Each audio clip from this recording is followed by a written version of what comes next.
Hello guys, कैसे हैं आप सब। आज की वीडियो में हम बात करने वाले हैं नॉर्दर्न आर्क कैपिटल के आईपीओ के बारे में।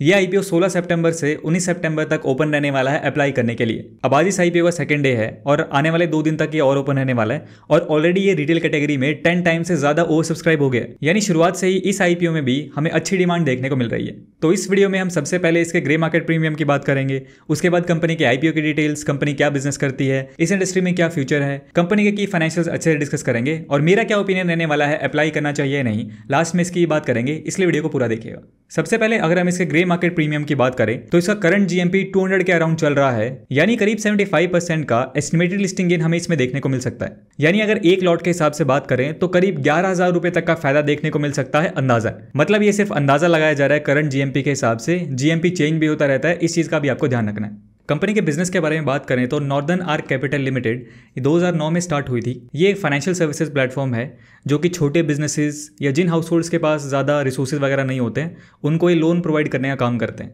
कंपनी जो मल्टीपल सेक्टर्स में ऑपरेट करती है, जैसे MSME financing, micro finance, consumer finance, vehicle finance, affordable housing finance and agriculture finance. Company अभी तक 1.7 लाख करोड़ से ज़्यादा का लोन यहाँ पे प्रोवाइड करा चुकी है, जिससे 10 करोड़ से ज़्यादा लाइफ इंपैक्ट हुई हैं। तो कंपनी ने अपना अच्छा खासा बेस यहाँ पे बना लिया है और जो क्रेडिट रेटिंग एजेंसीज हैं इंडिया की, उनसे भी इसको अच्छी रेटिंग यहाँ पे मिली है। अगर हम इस इंडस्ट्री की बात करें तो रिटेल क्रेडिट को ट्रांसफॉर्म करने में डिजिटल लेंडिंग का बहुत बड़ा हाथ है, चाहे वो केवाईसी का प्रोसेस हो, डेटा का एनालिसिस हो, यूपीआई वगैरह। इनकी वजह से इस इंडस्ट्री में हमें बहुत तेजी से ग्रोथ देखने को मिल रही है।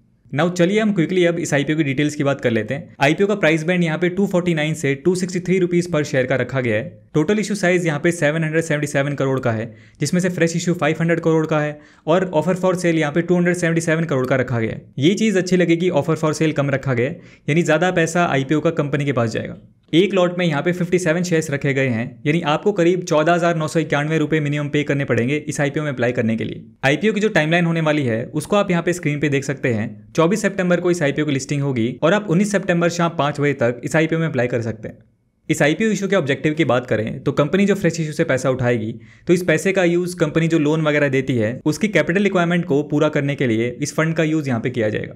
नाउ चलिए अब हम कंपनी के फाइनेंशियल्स की बात कर लेते हैं। सबसे पहले अगर हम एसेट्स की बात करें तो एसेट्स हमें यहाँ पे अच्छे दिखाई दे रहे हैं। एसेट्स की वैल्यू देख के हम कंपनी के साइज का आइडिया यहाँ पे लगा सकते हैं। कंसिस्टेंट ग्रोथ भी हमें यहाँ पे एसेट्स में देखने को मिल रही है। फाइनेंशियल ईयर 24 में कंपनी की एसेट्स थी 11,707 करोड़ के आसपास। इसके बाद अगर हम रेवेन्यू की बात करें तो रेवेन्यू में भी हमें ईयर ऑन ईयर ग्रोथ देखने को मिल रही है। फाइनेंशियल ईयर 24 में कंपनी का रेवेन्यू है 1906 करोड़ के आसपास। इसके बाद प्रॉफिट आफ्टर टैक्स की बात करें तो कंपनी लास्ट 3 इयर्स में प्रॉफिट में है। FY22 में कंपनी का प्रॉफिट था 181 करोड़, FY23 में 242 करोड़ और फाइनेंशियल ईयर 24 में 317 करोड़, यानी इसके अंदर प्रॉफिट आफ्टर टैक्स में भी कंपनी ने साल दर साल अच्छी ग्रोथ यहाँ पे दिखाई है। और कंपनी का अगर हम प्रॉफिट मार्जिन देखें तो वो भी यहाँ पे 15% से ज़्यादा है, तो वो भी एक पॉजिटिव पॉइंट लगा। उसके बाद कंपनी की नेटवर्थ देखें तो नेटवर्थ अच्छी है, reserve and surplus are okay.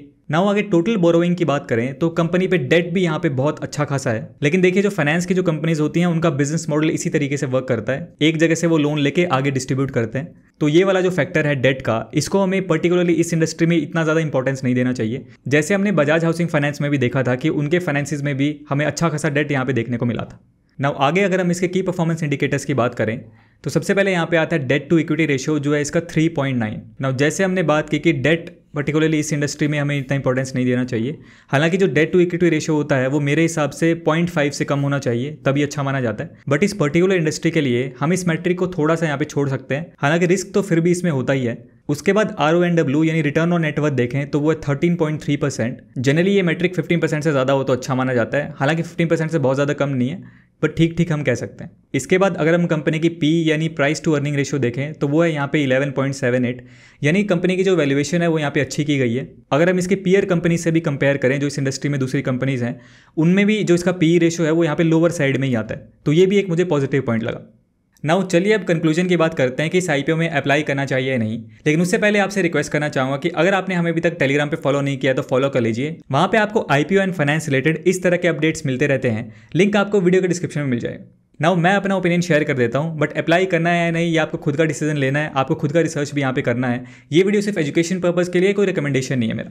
Now सबसे पहले कंपनी के पॉजिटिव्स की बात करते हैं। सबसे पहले हमने GMP देखा तो वो कंपनी का बहुत बढ़िया चल रहा है। दूसरा अगर हम कंपनी की एंकर लिस्ट की बात करें तो वो भी यहाँ पे हमें अच्छी देखने को मिलती है, हालांकि बहुत ज़्यादा बढ़िया भी नहीं है, बट 2-3 नाम कुछ अच्छे म्यूचुअल फंड हाउसेज के हमें उसमें देखने को मिलते हैं। और तीसरा पॉइंट है ये जो सेक्टर है फाइनेंस का, इसमें हमें आने वाले टाइम में और ज़्यादा ग्रोथ देखने को मिल सकती है क्योंकि इंडिया जो है एक डेवलपिंग कंट्री है। और चौथा पॉइंट है यहाँ पे कंपनी के फाइनेंसिस, जैसा हमने देखा कंपनी यहाँ पे अच्छा परफॉर्म कर रही है। और अगर इसके नेगेटिव्स की बात करें तो एज सच मुझे इसमें कोई खास नेगेटिव नहीं लगा। हाँ, इसका RONW थोड़ा सा यहाँ पे कम था, बट एज सच कोई बड़ा नेगेटिव मुझे यहाँ पे नहीं लगा। तो इन सारी चीज़ों को देखते हुए मुझे पर्सनली लगता है कि अच्छे लिस्टिंग गेन के चांसेस इसमें बन सकते हैं, यानी रिस्क के चांसेस कम है, लिस्टिंग गेन के चांसेस ज़्यादा हैं। हालांकि रिस्क हमेशा स्टॉक मार्केट में बना रहता है। तो पर्सनली तो मैं इस IPO में लिस्टिंग गेन के लिए इंटरेस्टेड रहूंगा। हालांकि मैं आगे देखना चाहूंगा कि इसका लास्ट डे तक GMPN सब्सक्रिप्शन वगैरह कैसा रहता है, उसको मैं यहाँ टेलीग्राम पे अपडेट भी करता रहता हूँ, वहाँ पे आप ज्वाइन कर सकते हैं। और अगर आप न्यू डीमैट अकाउंट ओपन करवाना चाहते हैं तो बेस्ट डीमैट अकाउंट के लिंक्स भी आपको वीडियो के डिस्क्रिप्शन में मिल जाएंगी। आपका क्या ओपिनियन है इस IPO के बारे में कमेंट करके जरूर बताइए। वीडियो पसंद आया तो इसे लाइक कीजिए। आज की वीडियो में इतना ही। मेरा नाम है सुनील, मिलते हैं नेक्स्ट वीडियो में। Thanks for watching.